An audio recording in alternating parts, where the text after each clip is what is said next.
So I've been thinking about it, okay? It's still fresh in my mind that the Xbox Game Pass has jacked up its prices by 50%. 50%. Everyone's affected, not just the United States, okay?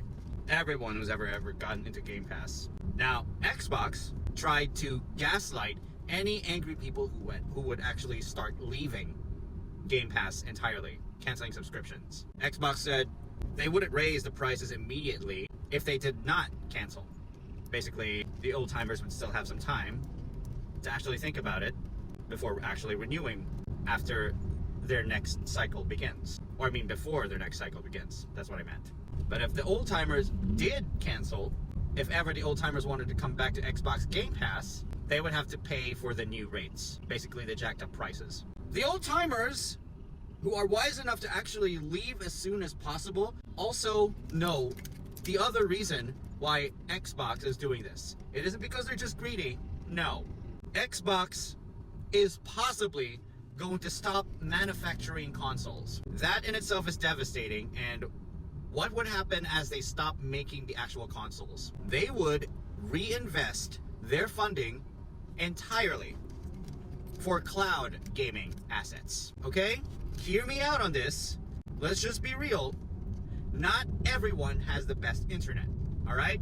Not everyone has the best internet, and you also jack up the prices. For what? To maintain the actual cloud gaming infrastructure that you got set up? But that also requires them to have proper network in the house or in the home or wherever public place that they actually host cloud gaming, like internet cafes or something like that. But let's just be real about this. Xbox gets to use the profits, supposedly, to maintain cloud gaming assets, right? From their side. But here's the thing. For the actual gamer to benefit from this plan, they've got to have better network themselves. And not every place in the world has the best internet. So let me just tell you, Xbox, you've done yourself a double whammy, because this is never the best investment option that you would take. Entirely reinvest from manufacturing consoles to cloud gaming. Cloud gaming as a first option should never be an option. It should never be an option. If the only reason that you're doing this is to cut costs, what you're doing is showing that you're lazy.